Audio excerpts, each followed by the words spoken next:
Okay, so here's the start off of the show. It would be some sort of flashback or some sort of well, actually, let me pull up my okay. So Corky Kryze is the Mandalorian in the show. He is the main character.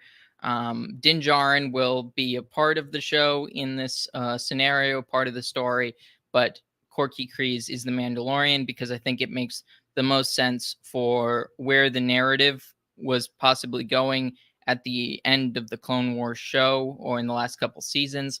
We don't really see much, like we don't know anything about him, at the time of the Mandalorian in the Mandalorian show, except for maybe he might be dead. But I think that's really dumb. I think that's casting aside, sort of things that have, or bits of the Mandalorian world that could be really useful for storytelling. It feels like they just wanted to cut back on characters and just easily write somebody off, basically. But I think that's a lazy storytelling method.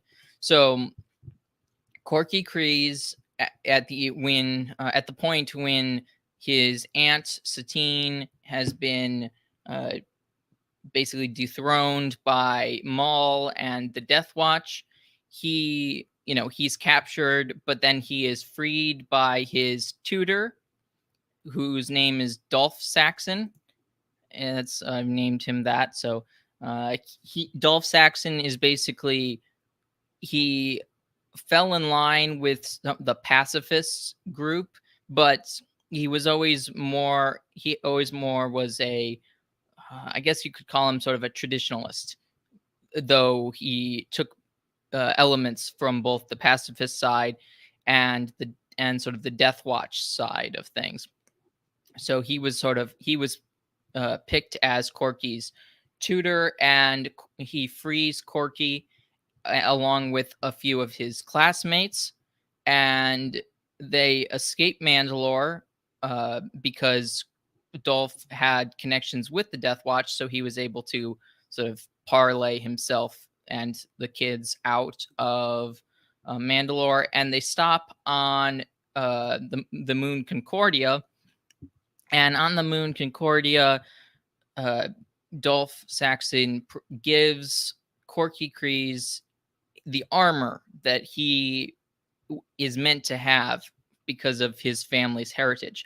They have a long, like, it's only recently that their family became sort of pacifists under Satine, and even with Bo-Katan, you could see that that didn't fully, go through the entire family. But Corky is behind Bo-Katan. He is the next in line for the headship of the Kryze family. So he would become the Duke, or whatever you want to name it. He could be king or Duke, or I believe Duke would be his title if you just base it off of the Clone Wars. But it doesn't seem to be that there's any rank higher than a Duke in the Mandalorian society at the moment. So it could be that he would be a Duke or not. Anyways, but he's a prince in this scenario, and he receives his armor from Dolph Saxon, and basically the Saxon takes them off Concordia and out of Mandalorian space, and he guides the students through the traditions of Mandalore beyond just the pacifists and the Death Watch. The pacifists and the Death Watch are kind of a dichotomy that I don't think, or that my whole premise is that there's more to Mandalorian beliefs than just the two. So that's kind of what Corky gets educated on, because now Dolph Saxon is no longer just just under the influence or under the hiring by Satine Kryze. Mr. C, I'll stop there. Do you have anything to add or any thoughts? More of a question, because we have Death Watch, and then we have the pacifists, and then there's Mandalore. How it was in the past, there's like three parties. So is there any real world allusions maybe to this specific, like maybe pacifist Mandalore is a post World War II world order. I don't know. Death Watch is like Hamas, or I don't know. And then I don't know. And then Mandalore, how it was a pre World War II world order. Any allusions that might be helpful or that you I have in think your the mind? I think the best way of seeing it is more just these two philosophies have dominated sort of the politics and mindset of Mandalorians, and they've become. If you want to think about it, as they were sort of the only two ideologies or thought processes allowed within the Overton window of Mandalorian society, and basically there are alternatives. I haven't really figured out what those alternatives necessarily are, but something of a combination of the two. So something like a warrior feudalistic structure, but also um, maybe isolationist. Okay, so something like Death Watch, just not as, I guess, violent or extreme, kind of, Well, because the not pacifist is really a well. Sorry, you go ahead. well. Death Watch seems to be more of a I don't know, like a aggressive philosophy. Sort of Expansionist too. expansionist and sort of terrorist Okay, focused, and like making sure keep making all people warriors basically, which I don't think that needs to be a part of the which I guess what you could say is that there would be a warrior class, but not necessarily every person would have to be a member of the warrior class, which I think Death Watch kind of proposes that every member of society is part of the warrior class. right, true. So in that way, there would be a big difference. Anything else before we go on? No, that's a good setup for the narrative. So keep going. Okay, so at this time in the story, let's just go back to Mandalore briefly. Maul takes over, and then he is overthrown by the Night Owls under Bo-Katan, his aunt, Corky's aunt, and uh, and the Jedi and the Republic, and basically they're forced to join the Republic, and then Order 66 happens, and the Republic turns into an empire, and Bo-Katan is basically forced has basically given her her uh, planet and her systems over to the Empire unknowingly, and becomes sort of rebellious, at war with the Empire for many years, but at different stages. So that's what that happens in the meantime, and now we're fast forwarding to basically the Death Star is destroyed. So I wanted to keep the whole post Endor, post Return of the Jedi mentality in my sort of proposal. And so Corky has been basically a lost prince, as I have it in this in my PowerPoint slide.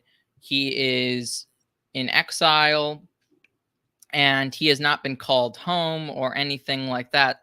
And he just assumes that the Empire still controls Mandalore, and he's waiting for an opportunity or a right time to return, because he's the heir to the throne, but he's not, but he wouldn't be, but Bo-Katan is still leading the people. So Din Djarin was one of the students that Corky fled with. So Corky, Din, and a bunch of these other students are basically learning to be Mandalorian knights from Dolph Saxon, and part of this is them going on sort of mercenary adventures, and the show would pick up with Din Djarin and Corky Kryze arriving on Naboo, as they are invited by the Queen of Naboo to assist. Now, the Empire is in the process of collapsing. The Emperor is dead. Darth Vader is dead as well. And the New Republic is basically gobbling up power as as it goes. As I mean, it's trying to replace the Empire as the powerful centralized government, more or less, um, under sort of radical. I guess in the background there are a lot of radical leadership amongst the New Republic, with sort of Mon Mothma as being sort of a moderate, trying to hold the different members of the New Republic together. But the New Republic forces, first the Queen rebels against the Empire, the Queen of Naboo, who I don't really know who she is necessarily, but I've sort of just, I don't have a name for her yet. But she rebels against the Empire, who has been occupying her planet for a long time. The security forces put the Empire, on their back foot, and the Mandalorians arrive to assist and to be basically her bodyguard during this. Well, the New Republic also lands and attempts to gain control of Naboo, because it would be a very symbolic victory for them to get Naboo on their side, because if Naboo gets on their side, then maybe more planets will follow quickly to them. But people aren't really sure who they're, some people, like the Queen, want to be neutral and want to become a independent planet. So the New Republic and the Imperial Remnant do battle. Both are pressuring the Queen to join them, and then Gungan radicals, who have been propagandized by the New Republic propaganda machine, basically argues that the Queen is a secret imperialist, and that's why she's not joining the New Republic, and that the Gungans need to take action. So a radical Gungan attacks the Queen and tries to kill her, and Corky saves the Queen of Naboo. So what do you think about that? Was this a random Gungan, or would you try to No, do it's some just like allusion to Jar Jar or something, like just for the fans, or? just a random Gungan, really. I thought about the New Republic in your view. I don't know if it's a spoiler for the rest of the narrative. Are they a force for good? Just thinking, because I know in the EU and Legends, the New Republic was painted as really the good guys, as they are. But it seems like in the new Disney canon, they're kind of incompetent and almost like they don't know what they're doing, at least how they're portrayed. So how are you portraying the New Republic? I'm portraying them as if they are just another coalition of forces that want very different things, but just don't want to be part of the Empire. So there are parts of the New Republic that you might be able to consider good, but they are allied with many, many evil people. Okay, cool. So there's this struggle within the New Republic that's, between sort of some radicals and more moderate people, and sometimes because it's more or less, is originally more like a military organization, not really a political one, that people take into their own hands, and not like Mon Mothma is not controlling everything on the ground or anything like that. So it's very difficult to control these radicals. Yeah, just like real life, they have a common enemy. Once the enemy is vanquished, all these people would have very real differences. So how are they going to settle those differences? So. Exactly. And with the collapsing empire, it's giving the radicals opportunities to take more power. Anyways, then the Empire makes a last final strike against Naboo, because they are, because it's becoming clear that the New Republic and the Naboo forces, as with the Mandalorians, will defeat them. They are, they're on the back foot because of the destruction of the Death Star, and they're in chaos because they don't really have strong leadership. Now they make one last big attack against a facility holding a big secret that the Queen's been trying to keep secret for a long time. They capture that secret, and Din Djarin and Corky go after them, and after some battles and stuff like that, they eventually get the secret back, and that secret is Grogu.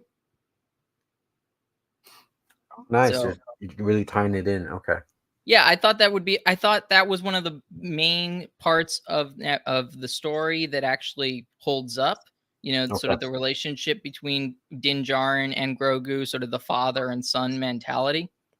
But I think there are some crucial problems with that story that I wanted to fix as well. But I also don't think it should be the main story. I just think it should be sort of part of it. So that is the basics of that story. And then they bring him back, and sort of they learn from the Queen that he was a Jedi youngling, and that the queens of Naboo have been keeping Grogu safe ever since the fall of the Jedi Order. Because no matter what you think of the Jedi Order necessarily, I mean, Grogu's a child. Everybody on Naboo was pretty much on board with protecting Grogu. Would this be part of Padme's legacy that she wanted to really took care of the Jedi, and the queenship of Naboo really followed suit? I don't know. I think it's more so, when when shit hits the fan, basically, pardon the language, when people are, doing unspeakable things against those who are innocent, I think it's just natural that the queens of Naboo would be willing to protect them. I don't know if it's Padme's influence necessarily, but I like how in AM's version of the prequel trilogy, she basically stays queen. It would Right. be. I also don't think the elective monarchy electing little girls makes any sense. So, um, just let's just say it's another family member of hers as queen. So I guess you could say the legacy is maintained because of that. No, yeah, and I like the rewrite that also it's has to do with her father dying in under suspicious circumstances. It makes more sense than what Uncle GL came up with. Yeah, well, to be fair, I feel like he didn't fully if he had just allowed himself to um uh I don't know, develop it more. In some ways I feel like he just kind of ignored key concepts that he just kind of said and then moved on, if that makes sense. Yeah, like I was always wondering about this whole slavery angle. Like I thought that would be a big deal in episodes 2 and 3, but that never came back. On the That's a Clone good Wars a little bit, but not Yeah, right now. that's a good point. It's a bit strange. Um Anyways, so the Queen declares neutrality after negotiating with the Gungans to support her, and basically the New Republic has to comply. So the New Republic, their attempts of taking control of Naboo are thwarted, and Grogu is basically uh, taken on by the Mandalorians as they're protecting him until they possibly can get him to maybe his actual family. Would that be part of the narrative about the Yoda species or? Possibly, but we're Okay. not really. I'm not going to get into that in this part of the story, at least. So that might be possible after. That could be a sequel, sort of, to what I have planned. So, uh, and we're focusing more on the Mandalorians because that's what it's called, the Mandalorian. It's not called the Grogu show. The So Grogu show. I'm not really interested in delving just into Grogu. That seems like that would be a Din Djarin show, kind of, not Mandalorian show. So, and I get why they went into that, because they had Din Djarin as the protagonist, but they were willing to cast him aside pretty quickly when they, you know, changed their direction. Yeah, that's just self-evident, especially in season 3, like you mentioned earlier. Yeah, which doesn't make sense. It's called The Mandalorian. It's not called Mandalorians. If it was called Mandalorians, then I could see that making any sense, but it doesn't make sense. So you have to have a single protagonist, and that for me is Corky, because I think it makes sense for actually what the writers wanted to delve into overall. But it probably would have involved, I don't know. It just wasn't in their wheelhouse. Maybe they didn't want to deal too much with royalty, even though they didn't want to make it, male centric with Mandalorians, even though, it makes more sense to make the male centric than female centric, especially with Star Wars is a male centric. I mean, George Lucas said that Star Wars is about the relationship between fathers and sons. And then Disney Star Wars has basically turned it into the feminist stories. Well, maybe the writers did want to do that, but then BlackRock said no, you have to steer it this way. I don't know, but the point is that even what George Lucas says Star Wars is principally about, they went away from. And I would think this story falls more in line with that, because eventually I would like to see Corky get married, have kids, and then you have a continuation of the Mandalorian bloodline and stuff like that, of the Kreese family, and seeing, where that leads. But, I see Corky as kind of an Aragorn type of character, if that makes sense. I can see that Strider, like, doing his own thing, but then having to, accept his position. Yeah. Yeah. So Fen Rao, the leader of the Protectors, which is basically the elite bodyguard of the royalty of the leaders of Mandalore, arrives on Naboo after hearing of the impressive feats of Corky, and requests that he return to Mandalore to assist his aunt, who is now allied with the New Republic. Now, Fen Rao, one of the things that he comes to him about is the fact that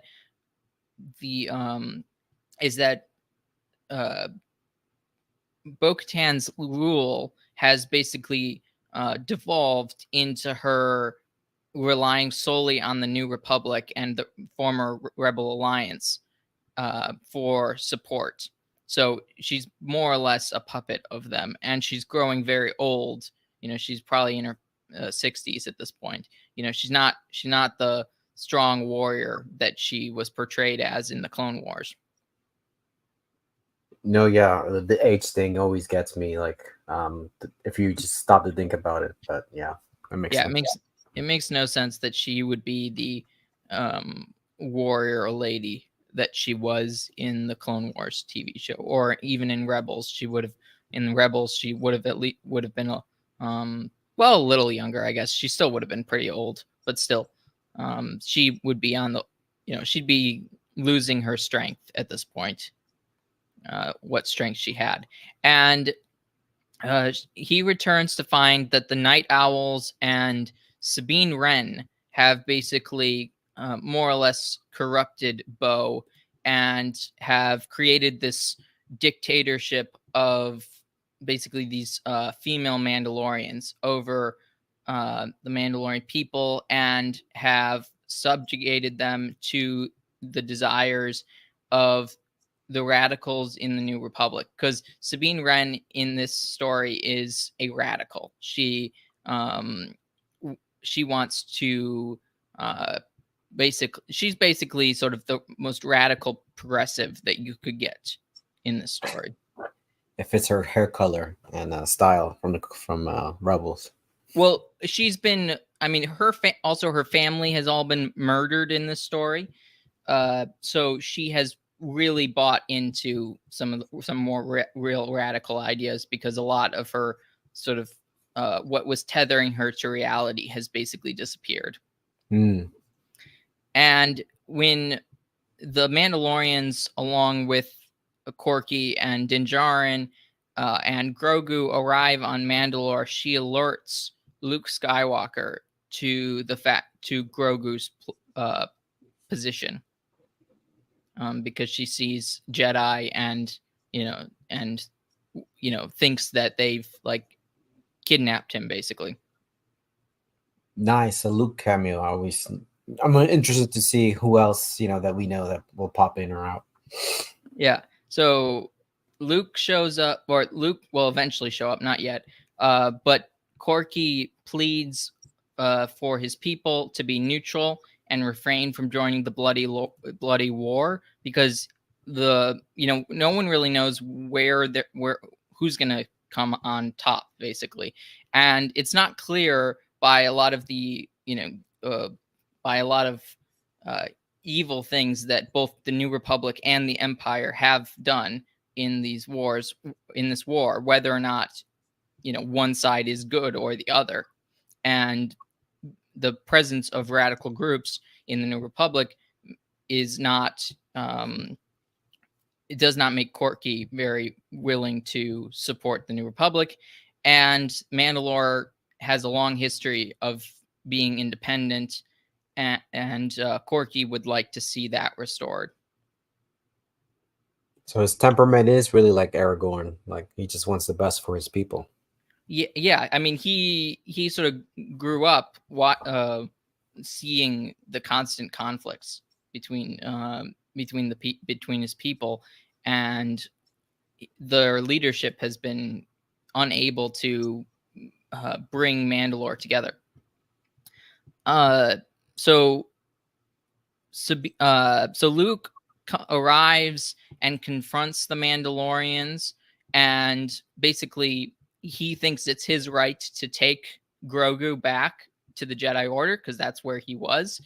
And Corky takes the position that he doesn't think a child should be basically handed over to the Jedi as basically a part of their cult, more or less, at such a young age. I mean, even though Grogu's really old, but for his species, he's really young. That's the premise, at least, um, of within the Yoda species or whatever.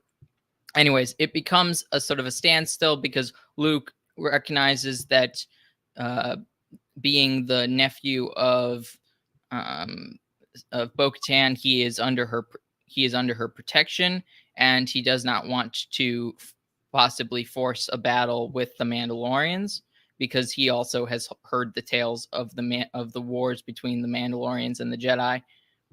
But he also knows of Jedi Mandalorians that also have taken place. Sabine still has the dark saber too, just FYI, which has helped the Mandalorian help gain legitimacy and rally the Mandalorians against the Empire. So that's also a part of it. And then Sabine, worried that Corky might bring his aunt over to their side and become independent, tries to assassinate Corky, and she fails, and that creates a conflict between the protectors and the basic loyalists to the royal family. And then so basically there's a war between the Night Owls and the royal faction. And Bo-Katan basically despairs over this, because she feels incapable of leading her people, huh? her people, yeah. And she commits suicide. Oh wow, okay. Didn't see Because that one coming. honor is very much a big virtue amongst Mandalorians, and she has seen so much evil, so much terrible things happen to her people, that she is basically utterly given up. So she commits suicide because she sees her rule has been such a ruin. And Corky becomes Mandalore after defeating Sabine and taking the dark saber. And so yeah, that's basically the story. What do you think? No, I find it interesting that you really capital on tradition and culture and what makes Mandalore true. So that's all encompassed in Corky. So you're like bringing it back, like literally restored of how people and casual fans or Star Wars fans thought Mandalore should be. So it's like you're really fixing what was uh, you know changed. So it's neat to see that. It's like you're fixing what we wanted to see, basically. Yeah, and it was a lot of fun delving into this. If people want to see this fleshed out even more, maybe made into sort of something that could actually work as a script or something like that, and presented as a full and complete story, because really this isn't a full and complete story necessarily, but I'd be willing to turn it into that if people found this enjoyable and want to um, see it completed.